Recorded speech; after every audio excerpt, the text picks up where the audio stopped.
Welcome to Greater Good Radio Hawaii, where leaders inspire leaders. Greater Good Radio Hawaii is dedicated to social entrepreneurship. I'm your host, Evan Leong, and with me is my co-host, Carrie Leong. Mahalo, Evan. Today's guest is Chris Eldridge, president and owner of Mattress Outlet, which recently changed its name to America's Mattress. Chris also founded Portabox Storage, a transportable self-storage and record storage business, which later merged with FileMinders. Please welcome to Greater Good Radio, Chris Eldridge. Welcome to our show, Chris. Oh, thank you for having me. So we're going to start off with your history. Could you tell us about the first business endeavor you tried? For me, that was probably, I was back in Seattle in about, 1992, I guess, and I started a young men's and boys apparel company. And that, I guess, somewhat similar to a No Fear. That lasted about a year. I failed miserably. Was it like T-shirts and shorts and things like that? Yeah, mostly T-shirts, shorts, etc., hats. And that didn't go so well. And then I didn't learn my first lesson. I started one more up right after that. That lasted probably 6 months and didn't go anywhere. So I was sitting in Seattle, I guess at that time about 26, and trying to figure out what's next. Law school, business school, go get a normal job, and eventually moved back to Hawaii. So you did that right out of college or during college? Shortly, about 4 years after. Prior to that, I was in sales in T-shirt and apparel. Okay. And then when you moved back to Hawaii, what happened? I was basically, again, looking for go back to school or find something, and I came across an idea of starting a factory second mattress outlet. And I was back in Hawaii and ran into some people, and they kept asking me why I wasn't moving home, and et cetera, et cetera. And I said, you know what, I gotta take a shot. So moved home in 1996 to start that. What gave you the idea for secondhand mattresses? They're actually just, I should say, factory second mattresses. Oh, okay. So they're just blemishes or flaws from the factory. But I knew someone in Seattle doing that, and decided, hey, that would be my way to get back to Hawaii. And found a location out by the old Costco in Salt Lake, and opened shop with my pickup truck, and sold by day and delivered by night for the first year to get started. Oh, so you're just a one-man show then? For the first year. Yeah, every day. So be like, ring this up, but you're talking to yourself? That's right. Sold by day and booked my deliveries. Extra cash to go to the Hard Rock that evening. So you weren't tired? I mean, were you tired back then or what? You know, I think at that point you work hard and you face the pressure, but it's obviously a lot easier when it's for yourself. And how was the were there any difficulties with this market? You know, at first we felt immediate pressure from, at that time there was really one big player in town that dominated the market, so we felt some initial pressure from them, but really we weren't competing. We were a factory second outlet in the bottom of a warehouse, so to say it was even competition, it really wasn't. So, you know, more just I think the normal crises, problems anyone has in starting up a business. So what kept you going then? I mean, when two businesses didn't really go where you wanted to go, what kept you going? So you said, I'm going to try something else, and you go through all the pain, right? Well, I think the difference I saw there is, you know, I'll never do something that I can't control. And with the T-shirt business, I'm not an artist, and so I was out there selling it, but I really wasn't in complete control of my own destiny, I guess. And so this is something I felt, hey, everyone needs a mattress, so I'll give it a shot. So what was the turning point for when the company just started to grow? Because you guys went from, 3 stores to 17 in the last year and a half? I think it was probably, we ran out of the kind of the factory outlet mode for about 2.5 years. And at that point, I think really to expand, you need to capture one of the major brands. And so slowly, about 2.5 years after that, we were approached by Serta and began selling one of their off-price mattress selections, and then about 3.5 years ago, we opened up a traditional retail shop with a Serta Perfect Sleeper, etc.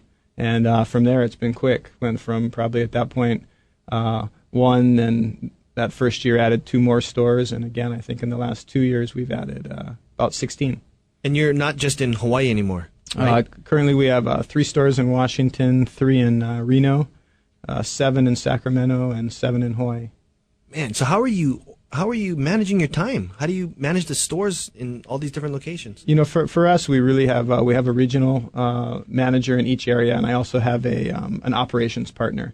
So myself, my personal role is more I oversee all the accounting, the business development, real estate, and really now I have the time to work on team building, core values, and I guess my major focus now is aligning all of our team members' goals and efforts along with the company's goals. And really the communication, with modern technology, conference calls, I get up and see them once every 2 months or so. But the day-to-day, I have a partner who kind of handles the day-to-day advertising and sales. When you first started with your different business adventures, were you with your wife currently? No, I was not. So, okay. Just I've been married 4 years. Okay. So. Yeah, because I was wondering what her support was, because, sometimes guys go into new businesses and it fails, and they try something else and it fails, and it's really hard on the family. So I was wondering. It's just me and my dogs. Okay, good, good. He was good support. He sat by me, good and bad. Dog's man's best friend. Yeah. So how did you manage doing the FileMinders thing too? There was a kind of a transition after the first year of doing the mattress business. At that point, I didn't really see any way to expand because I didn't have the opportunity to buy Serta. So I had seen the transportable self-storage business also up in Seattle, and started that. Must have been in '98. And with that was the first time I went out and raised some money for partners, got a bank loan, and we started that at a warehouse in Kalihi, I think in '98.